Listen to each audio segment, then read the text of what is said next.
دنیا و آخرت میں کامیابی ہے۔ توکل کے متعلق اللہ رب العزت سورہ آل عمران آیت نمبر 173 میں ارشاد فرماتے ہیں، الذین قال لهم الناس ان الناس قد جمعوا لكم فاخشوهم فزادهم ایمانا وقالوا حسبنا اللہ ونعم الوکیل۔ وہ لوگ اہل ایمان جب ان سے دیگر لوگوں نے کہا کہ لوگوں نے آپ کے لیے لشکر جمع کر رکھے ہیں، فخشوہم، تاکہ تم ان سے ڈرو، فزادہم ایمانا، تو اس حالت نے ان کے ایمان میں اور اضافہ کر دیا، وقالو، اور انہوں نے یہ کہا، حسبنا اللہ ونعم الوکیل، اللہ کی ذات ہی ہمارے لیے کافی ہے اور وہ بہترین کارساز ہے۔ اسی طریقے سورہ فرقان آیت نمبر 58 اللہ رب العزت کا ارشاد ہے، وَتَوَكَّلْ عَلَى الْحَيِّ الَّذِي لَا يَمُوتُ،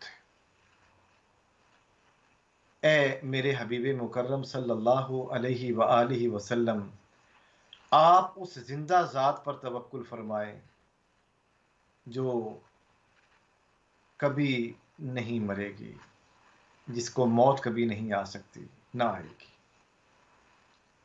ایک اور مقام پر سورہ ابراہیم میں آیت نمبر 11 میں ارشاد فرمایا، وَعَلَى اللَّهِ فَلْيَتَوَكَّلِ الْمُؤْمِنُونَ، اور مومنوں کو اللہ کی ذات پر ہی توکل اور بھروسہ کرنا چاہیے۔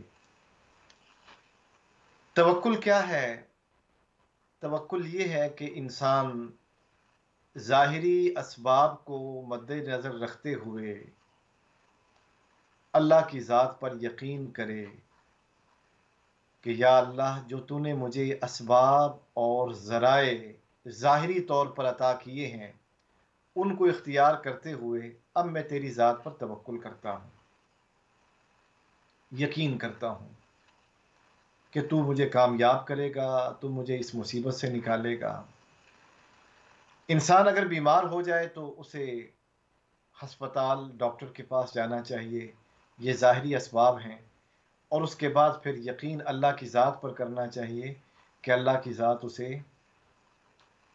اس مرض سے نجات عطا فرمائے گی۔ اگر انسان نے اسکالر بننا ہو، تعلیم حاصل کرنی ہو، تو وہ اسکول اور کالج میں جائے، یونیورسٹی کے اندر جائے، اداروں میں جائے، تعلیمی اداروں میں جائے، داخلہ لے۔ جب وہ ان اداروں میں جائے گا تو ظاہری اسباب اس نے اختیار کر لیے، اب اللہ کی ذات پر یقین اور توکل کرے، یقیناً توکل اسے کامیابی سے ہمکنار کر دے گا۔ اسی طریقے سے انسان کاروبار میں آگے بڑھنا چاہتا ہے تو اس کے لیے فیکٹری لگائے، اس کے لیے اسباب اور ذرائع اختیار کرے، اور پھر اس کے بعد اللہ کی ذات پر توکل کرے، اللہ رب العزت اسے کاروبار میں کامیابی عطا فرمائیں گے۔ تو ظاہری اسباب اور ذرائع کو اختیار کرتے ہوئے اللہ کی ذات پر یقین کرنے کو توکل کہا جاتا ہے۔ اور بعض لوگ توکل کا صحیح معنی نہیں سمجھ سکتے، اس لیے وہ ہر وقت شکوہ کناں ہوتے ہیں، شکوہ کرتے ہیں اللہ کی بارگاہ میں، ہم کامیاب نہ ہو سکے، ہم مرض سے نجات نہ پا سکے، ہم صحیح طریقے سے تعلیم حاصل نہ کر پائے، جبکہ اللہ رب العزت نے توکل کے اسباب اور ذرائع اور جو اس کے ارکان ہیں ان کو اختیار کرنے کا حکم دیا تھا کہ تم توکل کے ارکان کو اختیار کرو تاکہ اللہ رب العزت تمہیں کامیابی عطا فرمائے۔ حضرت عمر رضی اللہ تعالی عنہ کی روایت، جس کو امام ترمذی نے روایت کیا، اور یہ حدیث حسن ہے۔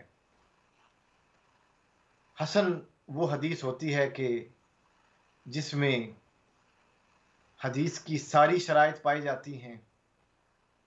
اس میں راوی مسلمان ہے، عادل ہے، ثقہ ہے، اور اس کے اندر اتقان بھی ہے، اس کے اندر یہ صلاحیت بھی ہے کہ جب بھی چاہے تو وہ اپنے حافظے سے حدیث بیان کر سکتا ہے، با ادب بھی ہے۔ تو یہ ساری شرائط اس کے اندر پائی جائیں، اور پھر راویوں کی جو چین ہے وہ کسی بھی جگہ ایسی نہیں کہ جس میں شک و شبہ کیا جا سکے، اس کو حدیث حسن کہتے ہیں۔ حضرت عمر رضی اللہ تعالی عنہ کی روایت ہے، قال سمعت رسول اللہ صلی اللہ علیہ وآلہ وسلم، آپ روایت کرتے کہ میں نے حضور اکرم صلی اللہ علیہ وآلہ وسلم کو فرماتے ہوئے سنا، لو انکم تتوکلون علی اللہ حق توکلہ، اگر تم اللہ کی ذات پر توکل کرو جیسے کہ اس پر توکل کرنے کا حق ہے، لَرَزَقَكُمْ كَمَا يَرْزُقُ الطَّيْرَ، تو وہ تمہیں ایسے ہی رزق دے گا جیسے وہ پرندوں کو رزق عطا کرتا ہے۔ تَغْدُو خِمَاسًا وَتَرُوحُ بِطَانًا، کہ وہ صبح کے وقت خالی پیٹ جاتے ہیں اور جب شام کو آتے ہیں تو ان کے پیٹ بھرے ہوئے ہوتے ہیں۔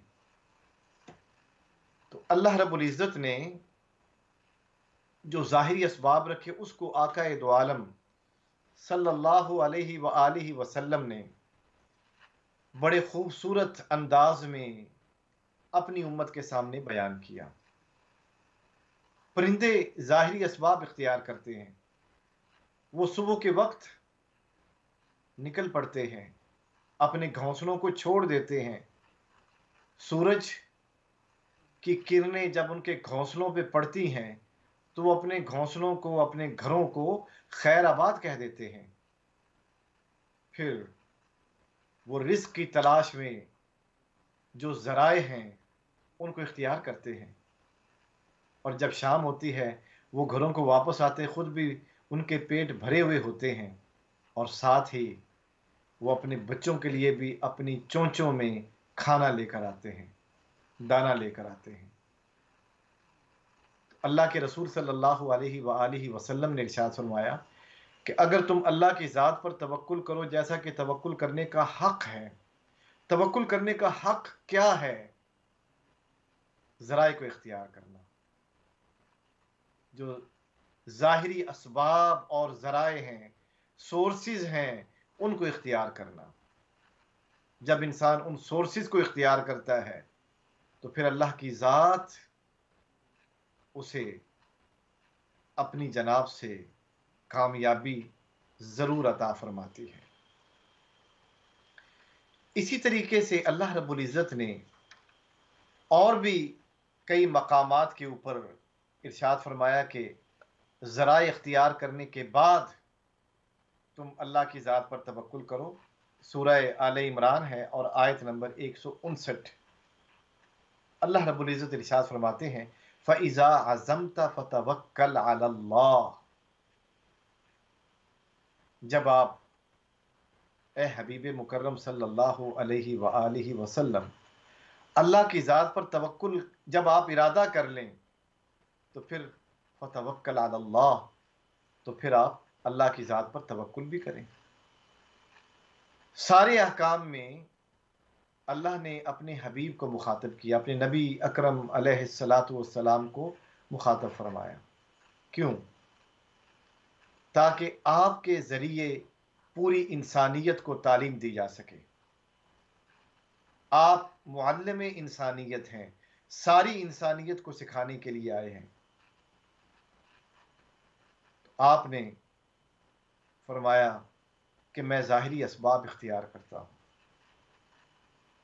اب دیکھیں، جب مکہ سے ہجرت کی، ظاہری سبب اختیار کیا آپ نے، غار میں پناہ لی آپ نے،